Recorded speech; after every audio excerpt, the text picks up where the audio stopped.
Hello, everyone. My name is Heinrich Jensen from the Safe Summit podcast here, and we are so excited for tonight's guest because he's a killer, man. And once again, I just want to make a short introduction for everyone. So, Safe Summit is this new podcast, and besides the podcast, we got a lot of other ideas lined up. And if you don't know me, my name is Heinrich Jensen, aka Faithy, and I have been part of the Danish esports organization Dream Gaming, where you might know us from events in World of Warcraft such as DMM, actually the first Mythic Plus tournament outside of Blizzard's own tournament, which was a blast, and that's actually where we know tonight's guest from, and I will introduce him shortly.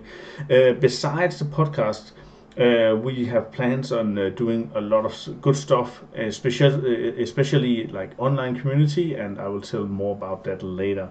So for the podcast, we are gonna take a different direction than anyone else, like because a lot of other podcasts dive deep into like the specifics of any classes or bosses, but here we're more interested in the guy and the girl behind the player actually.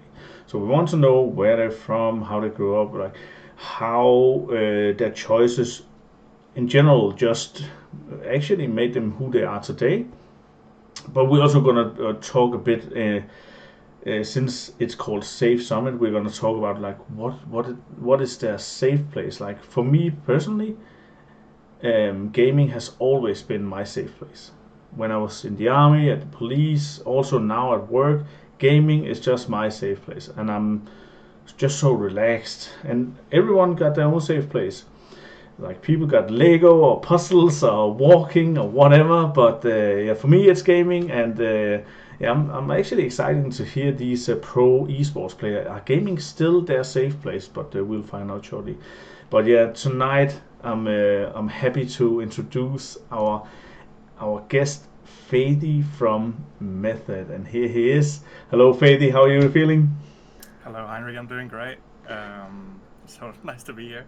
Yeah, and like I said, our journey started at the first DMM actually, where you were a participant and you did. Yeah, I think you won the first season, right? Yeah, we did.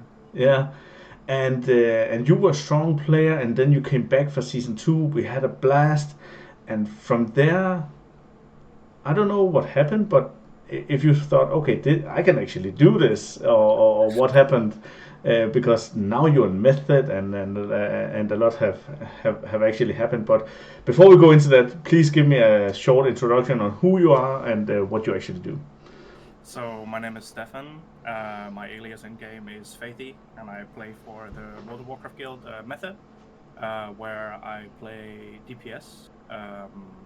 Not a specific role, but more like a flexible pick. Um, Okay, and so you're yeah, just that guy that always you need to reroll. I do have a tendency to reroll if need be. Okay, is it your choice or their choice? Um, it is mostly their choice. I think I've been put in a situation where they're comfortable with me playing other classes and they trust me, so they like picking me to play what they need, which is nice in its own way. Yeah, yeah. I imagine like the confidence they also have in you to pick up a class and just do it and do it well at a like top level. Yeah, I would assume that's like the main reason that I was picked for it primarily because they know that I can pick up a new class and play it pretty well and pretty quick. Yeah. All right, and the war within is coming within like is it 2.5 weeks or 2 weeks? I 2 weeks time, yeah, 2 weeks. 2 weeks. Jesus Christ, time is moving fast, man. Were you all forced to buy the pre-release add-on expansion thing? Uh, yeah. So we are luckily in a situation where Method helps us getting the Epic editions, Okay. but having the extra time to level and just being on the server can be a very big thing, especially for the race, because having more characters or better gear is very important, even from the very start. Yeah, yeah, I can imagine that. I actually I don't know if it was by mistake or maybe just by hype, also bought the Epic Edition. I saw the BlizzCon and I was so excited. And like, oh, this is gonna be amazing! Went straight in and bought it, and apparently you get like a pre-release access, so that's nice. Yeah, you do. Yeah. So, but yeah, I totally understand you. Like getting just. Actually, maybe it also takes like a bit of the pressure off, where you can, yeah, level all your characters and. I'm not sure if they remove some of the pressure. It's just more characters to level. You just have a little bit more time to get said characters up and give them the starter key you can get from the open world. Yeah. So yeah, there'll still be a lot to do probably. So. Yeah, because I remember in Dragonflight there was like X amount of things you could actually do before Raid and Mythic Plus released. But and people went nuts, just getting higher and higher item level to get the world bosses to drop just a slightly higher. It was insane, like the min maxing thing. Yeah, it was. Yeah, and on your level, it's a totally different way of doing it. But we'll come back to that later. So once again, like I did, like I talked about in the introduction, we want to get to know you a bit more instead of just Faithy, the top DPS player from Method, right? But yeah, so what can you tell us about yourself, like from you were a child and growing up, like with sports and gaming and the family? So I was born in Denmark and I grew up in Copenhagen with my two brothers and my mom and dad. And I'm the youngest of three. And I grew up with an age disparity between me and my oldest brother of 5, which meant as far back as I can remember, till I was like 3 years old, we already had like a gaming console. And I've basically been playing games since like the time, like as far back as I can remember, like since I've opened my eyes. Basically, it started at like PlayStation 1, into the PlayStation 2, and then eventually went on to PC. But I've basically been playing games like since I was very young. But still, PlayStation 1 and 2. That's when I look back at it, is I think I started on the Commodore or something. That was a long time ago. But how old are you again? I was born in 1998, so I am 26, and my birthday is the 22nd of April. Oh, nice. Yeah. So talking about like the good old times with gaming, like the PlayStation, which memory do you have of gaming back then? I think like my fondest memory, like from my childhood playing with my brothers, we were very close, me and my brothers, especially when younger. We had like a room where we would just like sit and play together, and our go-to game was called Time Splitters, which was a FPS game where you'd play like in an open arena, or you'd play like a co-op mission-based game. And we played that game all the time for years upon years. Even after the release of the PlayStation 3, we would still come back to that same game and play it repeatedly. Oh my god. Yeah. Yeah, sometimes nostalgic just kicks in, right? And we can also see the nostalgic in the gaming scene right now with World of Warcraft, with the classic releases. Like it has brought a lot of the old players who actually quit but have come back. So yeah, I totally get that, man. So what about from your childhood? And talking about safe places, what was gaming a safe place for you? Like you said, you spend a lot of time with your brothers, and then it can be a bit competitive. But was it also a safe place, or how would you think of gaming? For sure. I've always thought of gaming as my safe place, but I think a big part of it is like spending time with people that you like and having the having a good time together is what makes it a safe space for me. I've never been much of a person who plays like single player or stuff like that. I primarily like spending time with people, playing games together, because that's where I find my safe space and my enjoyment. At least in my earlier days. When I grew up, I've gotten gotten more places that I feel safe. But Yeah. it's Hey, I'm happy to know that you're not running around scared all the time. no, it's not that I'm scared. It's just like it's where you are like very happy and Yeah, exactly. And good place to be.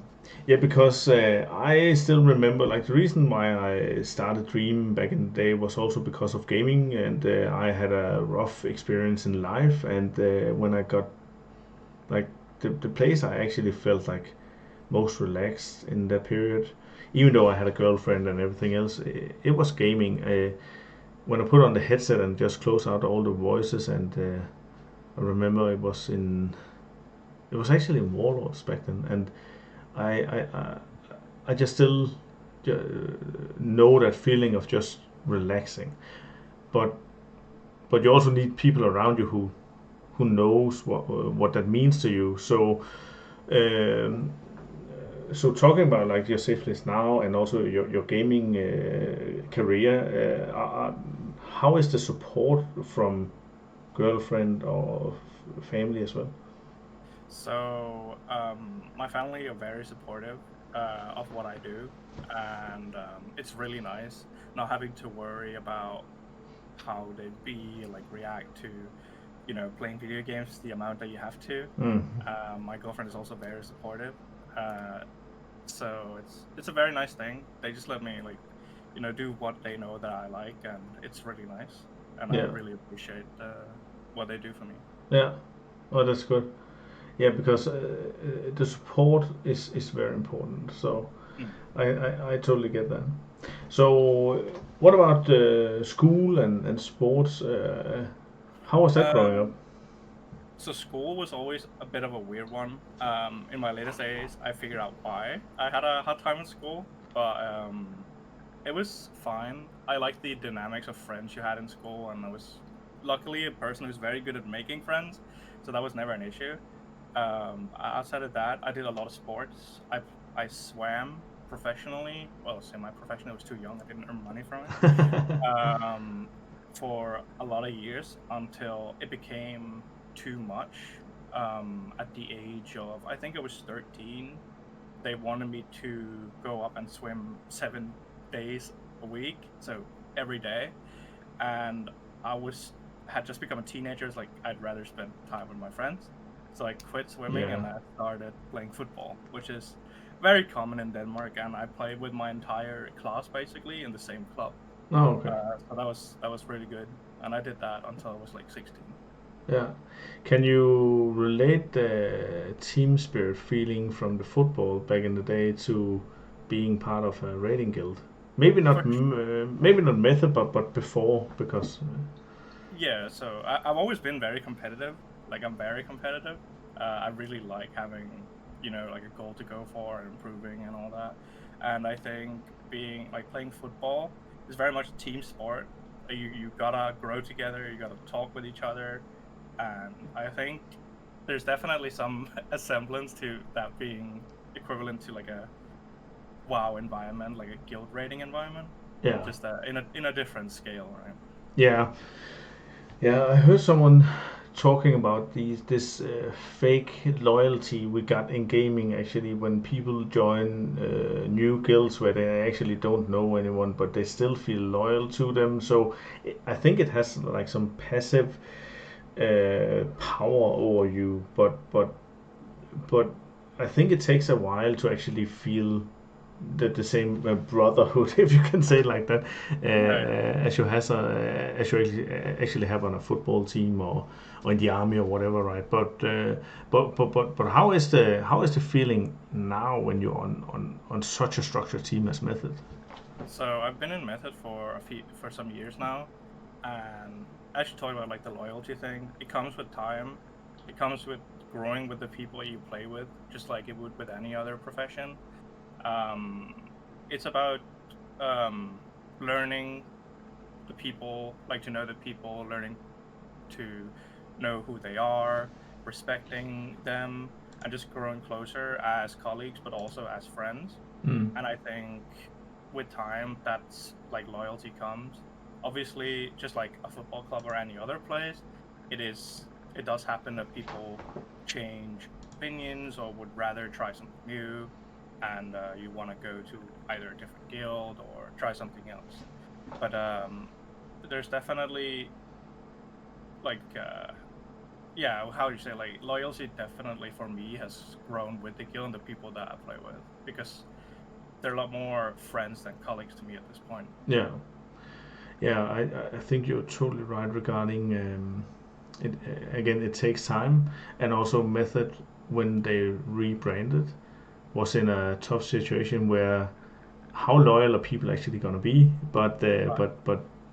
like you said, it reformed in Shadowlands, and now we are like going into the third expansion after the rebranding. So I'm excited to actually see the future. But once again, we will dig a bit deeper into Method.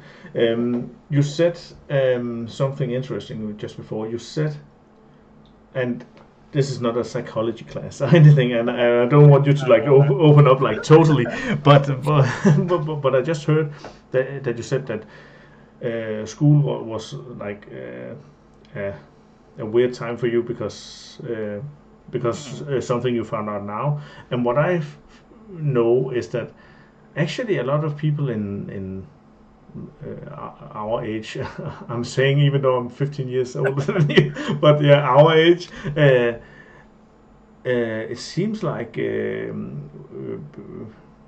we figure out like maybe I had some problems in school with either ADHD or I had reading, what's it called? Dyslexia. Yeah.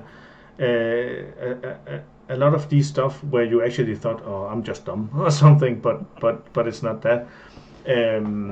But you also said, but you were always good at making friends. So that was also a safe place for you. I don't know if you can relate to what I said. No, yeah, definitely. So when you grow up, you know, you live life and you like learn a lot of experiences, and you get put in situations where there's a rough time. And I went and got some help with it and figured out what I had been like dealing with and why my childhood had been a bit rough, which was ADHD and some other things. But it was like an eye opener. I thought it was kind of not. It was rough in the start to accept that. Yeah. You had like something that you didn't expect, but it was also really nice because it made you realize something about yourself and be a lot more forgiving. Well, for certain things. And just like, I'm the kind of person who just likes making fun of it, and it helps me a lot. So that was actually really nice to learn. Yeah, a lot of people have this sense of humor as a defense mechanism, but also maybe to cope with it. But to be honest, man, getting some knowledge on maybe ADHD or some other things can also be like a totally new world for you, because you can actually, okay, so this, so I need to work on this, and you can actually spin it around to something positive, because otherwise you just ran around and thought everything is fine, it's just me or whatever, right? And I know a lot of people who have gotten the diagnosis in a later stages, like even in the 40s and 50s, and they're just so relieved because, oh my god, okay, I'm not crazy. Like there is actually something, and then they can work with it instead of like the. It seems like they have a feeling that they need to work with something, but they don't know they don't know what, right?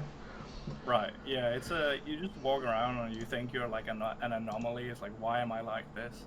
Oh, I should be learned or something like that. And you realize, oh wait, this is pretty common. Yeah. And for a lot of people, you know, they could get some help or some meds or something like that, which I got, and it's been like such a game changer. Like starting on some meds. So glad so glad to hear that for you, and also I'm also like proud that you actually shared it now, because and once again, this is not a psychology lesson or anything, but I think it's important to talk about. It is. Don't make it taboo. Just like put it out there. Totally Just be agree, honest, man. so people are not scared. it's been like a thing where people are like, oh no, I don't want to figure out if I have problems, but I think it's a good thing, like to just be open about it and like talk about it so people can learn about themselves. I think it's very important. Yeah, I totally agree, and it's the same with getting a psychiatrist or coach or anything to help you in life. Like in the 90s, it was very taboo, but it has become more common. But it's still there's still some taboo vibes about it, right? But yeah, you're totally right, and a lot of seems like a lot of the people I know also struggle with stuff like this, and that's actually where gaming comes in once again as a safe place. So yeah, it's a good escape. It's always been a good escape. Yeah. You can just do your own thing. Yeah, You that's control it yourself. Yeah. all right. So before we get teary eyes, let's move on. And so after school, you had to make a decision where did you want to go. Right. Have you discovered World of Warcraft when you were in high school, gymnasium, or what? So I discovered World of Warcraft a year after its release. Okay. So I was very, very young. Yes, Couldn't you read were. English. I Jesus Christ. stood or sat next to my older brother, and it was like so cool. You know, it was like an open world. Yeah. It was so realistic for back then. You know, everything was so new and fresh. And I remember, like my first World of Warcraft like long experience was just whenever my brother wouldn't play, I would play on his account and just kill monsters and skin them. And it would make me so happy. I would do it all the time. Oh my God. Yeah, so I started very early and I've been playing the game mostly like ever since, with a few breaks like in between. Yeah. But I actually, regarding the skinning thing, I also played back in the day, but I was 18, 19, so but I had a friend whose girlfriend hated him playing, but he said, "But you can play with me," and then he actually got her to fly around and herping. So Yeah, all the yellow dots, you just need to okay, but you're part of it. We're doing this together. it's a team effort. Yeah. So going from skinning the Faithy the Skinner to actually doing content. Do you know when you actually started? Yeah. Yeah. So I got my own account in Burning Crusade, and that was where I started like playing the game a bit more. You know, moving out of the first zone of Elven Forest. And I would reach. I didn't reach max level in Burning Crusade. I was still very young. I didn't play that much, but then Wrath of the Lich King came out very quickly, and I remember seeing Death Knight. I was like, holy, that's sick. That's so insane, man. Yeah, so I remember I leveled the character up to 58 and I just made a DK. And that was the first character I got to max level in Wrath during the first patch of Nax. And I remember trying to like get myself into like groups of Nax around us, even though I had no idea how to play the game. I didn't research anything. I just wanted to get in there and get the epic items. And, that started there, and I was like so cool, and I did that for basically the entirety of Wrath. You know, I would sneak into raids and like oversell myself to get in. Like, oh yeah, I've done this. Don't worry. Exactly. You know, the usual, and that was fun. And then in Kata, that was where I joined a guild for the first time, and actually started raiding. Yeah. Okay. So you didn't play Warcraft 3, so you didn't know the story with Arthas, or? No, I played a little bit of Frozen Throne, but that was mostly Dota and tower defense. Yeah. Okay. Yeah, because a lot of people back in the day got hooked because of that part, and I still remember the first time I got trolled I was playing Classic, and I was so excited for the game, and I wrote in general, "Oh, by the way, is Arthas actually in the game?" And some people said, "Yeah, he's running around in Silithus. He's a 62 elite." I was like, "I'm gonna go there," but what the fuck? He wasn't there. Jesus Christ. Yeah. Yeah, that's very well like. And and I also remember I was walking around in Iron Forge inspecting people on my level like 20-something paladin, and saw this warrior. He had the untamed blade, and I was like, "What? It looks so sick, man!" And I wrote to him, "Where did you get this?" It's from Blackwing Lair. Oh, nice. Can I solo that? I just wrote him, and he was like, "Yeah, sure, man." And I was like, "Oh, cool." I wasn't really into the group thing back in the day, but it was a very new time back then. it was, yeah. All right, so you joined a guild in Kata, and was that the part where things started to like grow on you? Not really. It was very casual. It was actually with the same group that I played football with. Like class, we made like a 10-man raiding guild, and we would raid casually there, and we did that for like a few years, until we like moved apart due to changing schools and all that, like moving up in life. And then I kind of had a break in Mr. Pandaria. I did come back and play Siege, and then in Warlords of Draenor was actually the first time during Hellfire Citadel that I joined a Mythic Guild. And that's where it started picking up. I would say like before that I played the game very, very casually. It was just all fun and gigs, not really serious or anything. Yeah, and looking back at it, like I really like Hellfire Citadel because that was the first, and actually maybe the only mythic boss I've killed at the end, right? But it was my own guild. I was raid leader, and it took a while, but we freaking did it, and I was just so proud. And but like today, I get no guild acceptance for back in Hellfire Citadel I killed a mythic raiding boss. Like people don't care about that shit. Yeah, show me your logs from back. Logs? What the fuck? We didn't even log that back then.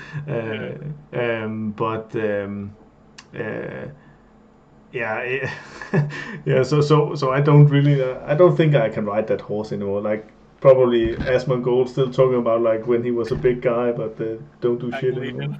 Yeah, exactly. Back in my day. Yeah.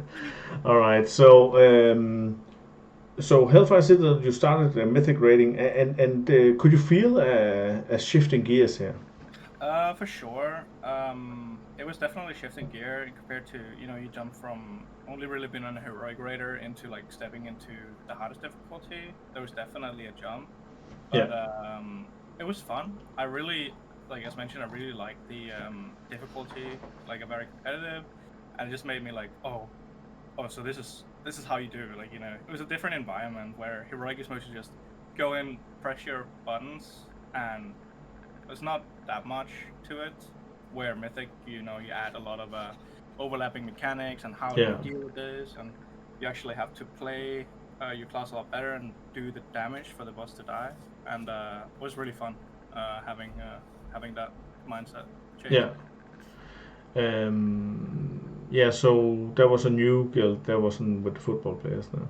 No, that was actually my older brother's guild. Oh, okay.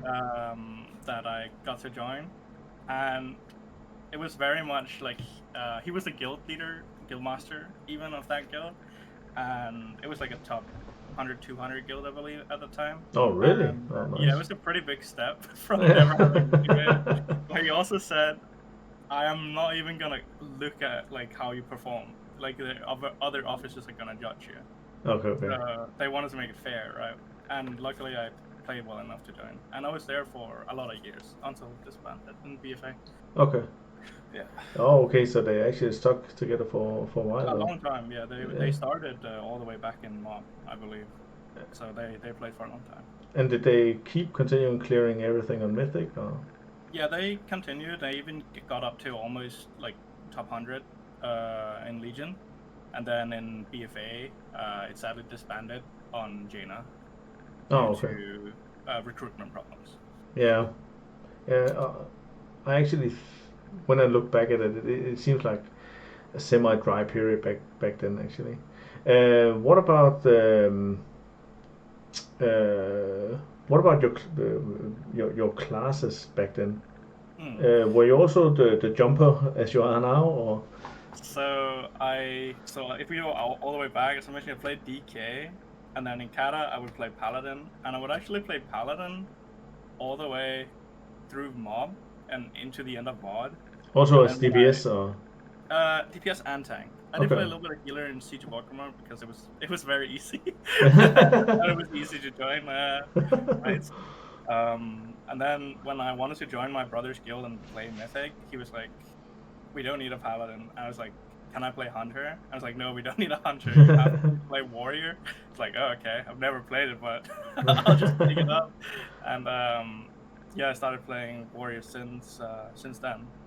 So yeah, that was not actually my own choice of going on to the warrior. And how are you going about also now um, going into a new class? Because back then, I don't know if how. Of course, there was still guides out, but how much did you just do yourself, and how much did you research? I think, especially because we're so fresh and new, I actually did a decent amount of research. I Hmm. don't remember what guide sites I would read, but I remember Warcraft logs was starting to become like a big thing. Yeah. In Warlords. I don't know if it was bigger before, but I remember it being talked about a lot in Warlords, and I would use that to like compare myself to other people and see, oh, so this is how they press their abilities, and Yeah. this is the rotation, and that's how I would learn in the start. Yeah. And how has that changed for now? So when they are going to say you're gonna play survival hunt and this.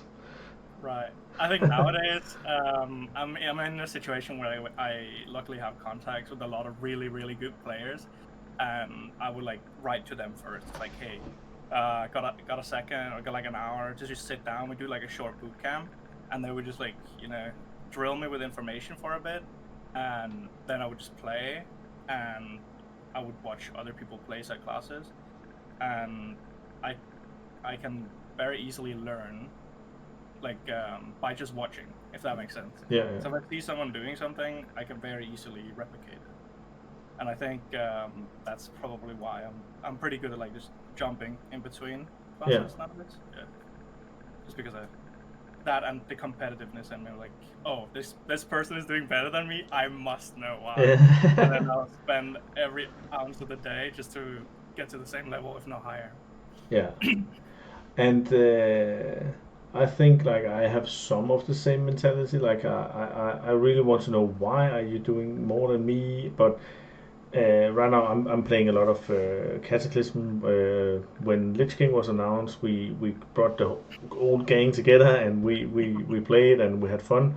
And there was so many broken things, and I just hate when you need to like weapon swap in the middle of something just to do whatever. And so I don't find that fun, but doing optimized rotation, I really like that as well.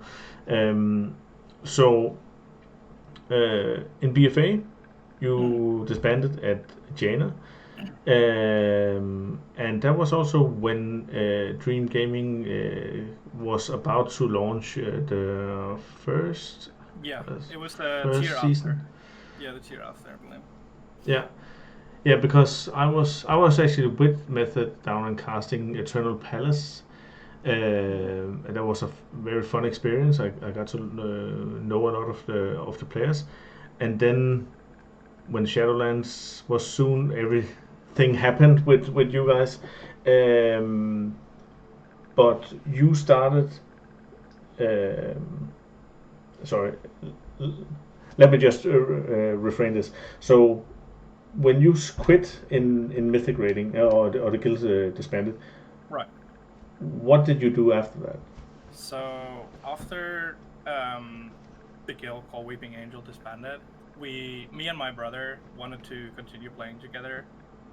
So we joined a guild called Pool 10, which is where I actually met a lot of the players, or all of the players that I played in the tournament with.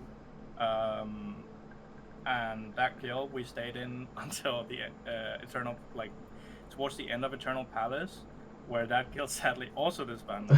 So it was only there for like a tier. It wasn't that long. Okay. And then after that, I joined a guild called Security. And I was there for, well, I did Ny'alotha, like a progress Ny'alotha, and I was there for a little bit. And then Method did their rebranding or like the restart that Yeah. they did in Annihilator, and I thought, well, I'll just send in an application. Like I won't be picked anyways. Like whatever, And then I was actually contacted and they wanted me to play. So. Yeah, because I remember because you and me actually started to talk during the 2 seasons, and I think we also had you on as a caster at one point. And I remember you telling me that you had applied to Method and your hopes weren't that high, but you must have showed something because participating in esports tournaments, but also been maintaining a higher level of Mythic rating. But it was like you said, going from I don't know maybe a top 100 guild or where I think it was security was. top 40, top 50. Oh, okay, so it wasn't too far off, and then down to former rank one. How did that call go? So I had become known for Warrior a bit during BFA, actually, because I streamed, and I was one of the better Warrior players who streamed the game, and I did Mythic Plus with some really good people. And one of the people who initially wanted to recruit me was someone who had watched my stream and seen me play, and I think that was like a big push for him to be interested. Yeah. So I think it was just like a bit lucky that I've been like out there, Yeah. Luckily my logs also did look good, which is obviously very important. And what is good logs for you guys? Is that the 95 plus, or is it the only 99s, or what is it? There's more to it. Obviously, it's not all damage and rank ones and all that. There's a lot more like to it, but I think like comfortably sitting in the at least. I think I'm not a recruiter myself, but I think like at the very least to even look a lot at it is that most of it has to look what is it, like orange, and the 95 to 100. Yeah. Usually. Yeah.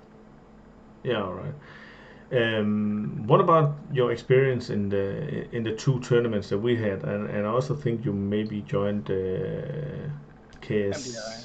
Yeah, MBI, but didn't you also join KSM? Keystone Master. No, I don't think I did KSM actually. No. But do you think that had a push as well? I think it could definitely help. I remember writing it in my application at least. Yeah. I have like participated in some tournaments. So I definitely help. Like think it helps. Noting down you have been playing at like a serious level where you actually take the game a lot more serious. It's exactly. definitely something they look fondly upon. Yeah, I think so too. Who did you have the interview with, and what were you feeling after? So initially we had a guy who was let off like very early due to complications. But that was the first guy I had an interview with. But then Method did they merged with a guild called 𝐿𝐴𝐷D. I do think they had another name towards the end. They were sponsored. But the guild was known as 𝐿𝐴𝐷D, and they took or that guild merged with Method. I became like the starter core. And a lot of those people are still in the guild today, especially the officers. So the guy who became the raid leader and still is the raid leader is Biff, and he would contact me and we had a talk because he was mostly concerned about my capability to actually play more than one spec. One trick pony? Yeah, he thought I was a one-trick pony, which was really funny with how things have become. But he was like he wasn't too sure, but he wanted to give me a chance, and I was given that chance, and there's never been anything since. Yeah, And, exactly. I didn't even get to play my one-trick pony in the first year, so Yeah. And maybe back then it might also have like based on luck, like right place at right time, because they were rebranding and people needed to know, okay, who should join and can they actually come back and something like that. Right. So what would you say were the biggest difference from going to 40 guild in security and going to method? Definitely the mindset of how you approach certain things. I will say, even with method, with how it started out, it was very different because it was so new and fresh. There was so many different personalities coming together from all over the place. Yeah. So it was like, the start was a bit rough. We had to figure out things, how does this work, and we didn't have that much time. But I think already by the second tier, we became a lot more structured, and we had more time, more people, and you just approach like the game in a different way, where it's a lot more how do we as a team, is all about like team, how do this team perform, or like what do we do like that can be the best for us to win, or get further faster. And it's a lot more min-maxy. You look at yourself in a different light, where it was, I remember initially it was all about, I just need to be number one damage no matter what. It became a lot more, okay, I need to obviously do damage, but I need to take a lot of time into managing my defensives and talking about, okay, my toolkit can do this and this, would this help you, or how can we set this up for it to be easier for everyone? Yeah. And that's something that I started like doing there a lot more, and I still do, and I still like learn upon like all the time. Now. I also think what people don't, or maybe they have an idea, but the time commitment. So from you being done in at school until now, you must, of course, you also must have like thought of like you had a real life going on with work and everything else. But did you consider, okay, I need to do this full time, or is it still like a part time thing? It was just let's see how it goes for the start, and I was still going to school and figuring it out, and then eventually it was like, I want to try, like, see if I can just do this for full time, and I've done that and tried that since. So yeah, I think it's very dependent on the people. Like, some people still work, some people go to school, but I personally try to pursue this a little bit. And I do some other things on the side as well. Yeah. So if you don't really compete in all other formats, then you have the launch, which is a time consumer. You have all the raid launches, where you have how much time do you have in PTR before you actually go in? There's quite a few months, but if you're talking about like the testing and the bosses, Blizzard does raid boss testing, where they'll give you a boss on heroic or mythic, and you get 1 hour per boss to gather as much information as you can as possible. Okay.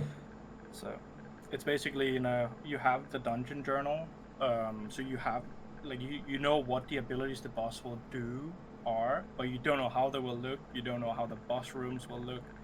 You just kind of have to, try to put something together. Oh, this look like the ability will do this, or something like that, and work from that. Okay, and then you have your period where you actually have to do the race, right? And that's roughly like 3 weeks or something. So it depends if it's a new expansion or not. That's like the biggest thing, because if it's a new expansion, which obviously the new tier will be the War Within, you'll have these 2.5 weeks purely for leveling, which will obviously be a lot of time, and you'll spend basically most, if not all of the day, trying to level and gather gear. Yeah. And then they have reintroduced heroic weeks. They were gone for Dragonflight. So you have 1 week of heroic week, and then mythic comes out on, the 3.5 week of the expansion. Yeah. And mythic is primarily where, it matters. This is the race. That's what it matters. And that usually lasts between, I would say, like 6 to 12 days, usually. something like that. It usually goes slightly over a week, I would say. Yeah. So again, you need to be able to have at least a month or something Yes. Yeah, from a work, month. and not all No. jobs out there allow this, but Yeah, so it could be like in the leveling weeks, like some people do still work because they have to. You just have to work. Sorry, you just have to work with it. Have to figure it out. But yeah, especially like the last 2 weeks, yeah, you're very locked in. I think you need a job where I'm working from home this week. Yeah, you need to have like some kind of a deal, that Yeah. that's your vacation. You just have your vacation there. Yeah, exactly. Okay, so before we actually go deeper into all of the method thing, let's take a break from the interview and have some fun, because we always do this where we ask some questions regarding you need to rank stuff, or what your thoughts on this, and we have also prepared that for you. And yeah, it's gonna be insane, I know. Let me just get it up here. All right, so we talked a bit about it in the pre-interview about what like how your overall end-game experience have been. And there's a lot of lore guys out there, and there's a lot of like mechanic guys and gameplay guys out there. So where do you think you fit in? Like, do you know the lore of the expansions? If you talk lore up to with like the end of Legion, yes, I think so. I loved the lore. I kind of stopped following in BFA because we came too polluted. But anything up to BFA, I am very confident in, I think. Okay. Yeah. So as long as you don't ask me a Dragonflight question or a few, I guess might be able to. I guess we will see about that. All right, so let's kick it off regarding a semi-lore and gameplay question. So can you like tell me like what three endgame bosses mean something to you, either lore-wise, gameplay-wise, or maybe something personally for you? So I will start with putting my number 1 tier, which is Nighthall. And Legion to me was my favorite expansion, but Nighthall especially was just such a cool tier where you had this Suramar aesthetic. There were some really cool bosses, a lot of like important characters from the lore like 𝐒𝐚𝐿 and 𝐿𝐴𝐳𝐼 and 𝐒𝐨𝐴𝐿, and you fight up through like from this basement up to this tower, and it feels very RPG-ish, where you move up a tower and it feels like it's harder and harder depending on where you are, and you get to 𝐒𝐨𝐴𝐿, and 𝐒𝐒𝐿 was such a cool fight. And you get into the mythic phase and you fight Illidan in like a demonic form. And that was just such a cool aspect, and it was my first proper fight with like, well, there was Hellfire Citadel, but it was like one of the best like mythic phases. Mythic sometimes has like a secret phase. And that phase was just so cool, and the concept of fighting 𝐒𝐨𝐴𝐿 and Illidan at the same time was so cool, and it like goes out with a banger cinematic. I love that cinematic. My favorite boss and my favorite raid tier at the same time. Oh, that's nice. Yeah, because and just to like talk straight towards that, mythic phase is only. What's your overall thoughts on this? Because I know we always talk about this. There's a secret phase. I think mythic secret phases are what makes mythic super cool. It is what adds like the unique flavor of, oh, this is a nut shop. You basically fight an additional like part of the fight or the boss, which also usually has like lore correlation, like how you fight Illidan or other similar situation. You have to go, when you kill Archimonde on Mythic, you have to go into the Twisting Nether. And exactly. Die. So I think Mythic Phases are one of the coolest features of the game, but I was a bit sad that we didn't see a single one in. Yeah, the whole Yeah, thing. I They think reintroduced them in it's been a while actually since we saw Mythic Facer, hasn't it? yeah, it was a challenge, the jailer. Oh yeah. So I hope that they reintroduce it in Yeah. the open. It's also hard and fun to plan for as a raid leader, I guess. So, holy shit, what is this? Yeah, you have to very quickly gather all of the information and figure it Yeah. out very quickly. All right, so 𝐼𝐻 𝐒𝐚𝐬𝐭, yeah. Two more? For second, at least for like the gameplay, I would put 𝐒𝐸𝐻𝐿 Yeah. because you have a fight with Tindral and you have Fyrakk, and those two would probably be like my next two favorite bosses. With Tindral into Fyrakk, so it would be like Gul'dan, Fyrakk, and then Tindral. And I think. And even though Tindral isn't a endgame boss, it has No. made an impact on you. So Tindral was probably one of the hardest second bosses there's ever been in the game, with a pull count of 400, which is insanely high for a second to last boss. Yeah. And it was just such a cool, high octane concept where you're just constantly dodging, you're almost dying all the time. You need to utilize dragon riding, which had just been introduced in the expansion. Yeah. And we were very scared about, dragon riding on a boss is probably going to be really bad, because like vehicle mechanics has usually not have had like the best experiences, at least in raid environment. But they actually pulled it off and made like an incredibly impressive boss, which was like super difficult, and you had like no room for error, and it could have been an end boss in itself. And I thought it was really cool with how precise everything had to be. Yeah. Yeah.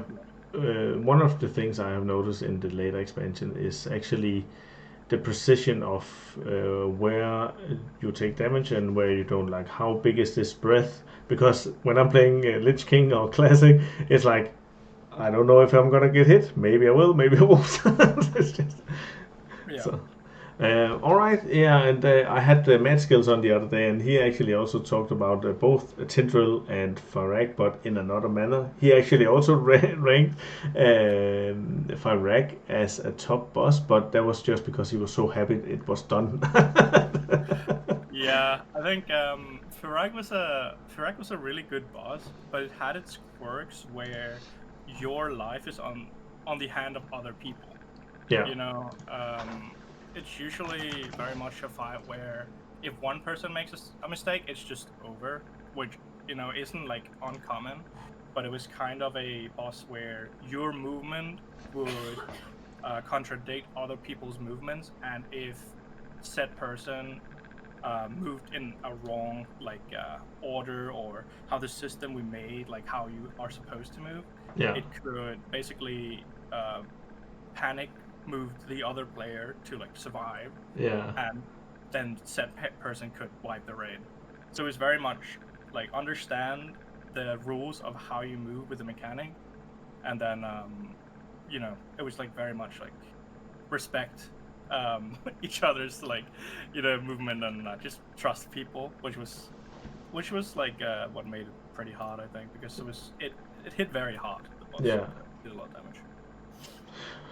All right, so that was your like 3 bosses that have made an impact on you. What about raids in general? And this can be from, this was my first raid I ever cleared, or this was with my friend, some brother, or maybe method is the king or whatever.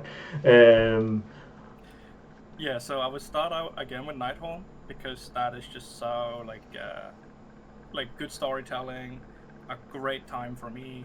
Loved the expansion, playstyles were great, good vibes all around, good raid tier, class was fun. So that's like a lot of nostalgia factor for me, 𝐼𝐻. So that's definitely my favorite. I think second and third are a bit more rough. I would put probably, in terms of just gameplay, I would put 𝐒𝐸𝐻𝐿, just because of the last 2 bosses, not necessarily because of the storytelling. And then I would like to put Hellfire Citadel in as well, because that was like my first mythic tier. And it was again like the entire like tower dynamic. You keep going up and up and up. Yeah. Very RPG-ish. Like you can feel when the spikes gets harder. There's like a wall before you go up the next time, and you come up and then branch out into wings. And it was like very, very cool. And there was a lot of cool trinkets in Hellfire Citadel. Even to this day, some of the coolest trinkets that's ever been in the game. With the glass trinkets as well. I'm so happy that you said Warlords or Hellfire Citadel, because Warlords is known for a bad expansion, but very good raids. Yeah, I really liked raiding. I sadly didn't get to progress Blackrock Foundry. I did kill it on farm, so I don't think I can like justifiably put it somewhere. No. So I would probably say, for me personally, it would be Nighthold into Hellfire Citadel into Amidrosol. Okay. Nice. It was so fun when you talked about like Nighthold and Illidan. In the background we have this movie going on, and that was the exact point of the movie where Illidan showed himself in the Nighthold. So that was so insanely timed out. Not planned at all, but insanely. All right. Okay, and the last thing we're gonna do for fun, man, it's just we're gonna do this where I'm gonna say these 5 things, and you need to rank them. So you need to rank these 5 restaurants or right, restaurants, right? Yeah, overall, like not the brand but the food, right? Okay. And yeah, once you locked in at a 3 or 2, it's locked for good, right? All right. So we start off with sushi on your top 5. I think, this is rough, because I think a lot of my favorite dishes aren't gonna be restaurant dishes, because I have origin from Korea, right? And I love Asian food. So I think you put sushi at 2, just for a safety. Strong start. Strong start, man. I really love sushi. All right. Yeah, me too, man. And then we got McDonald's.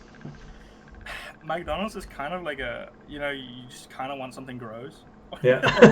You have like one of those days, or you've just been out, like you've been drinking or something. Yeah.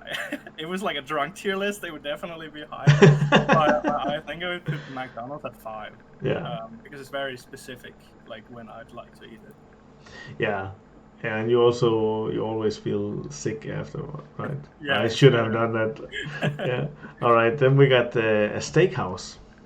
Oh yeah, I love steak. I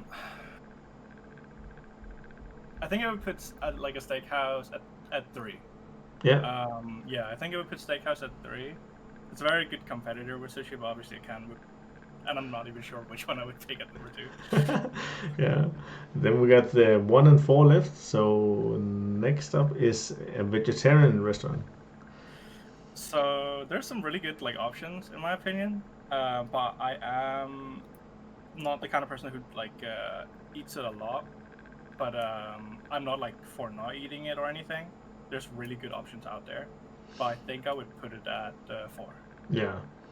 Yeah, I tried it once, like a big fancy restaurant, but I haven't been back since, so I don't know if that tells you. All right, and then the last one is barbecue at home with your family. Oh yeah, that's number 1. I mean, there we go. That was like kind of what I loved the most, so that was pretty Yeah.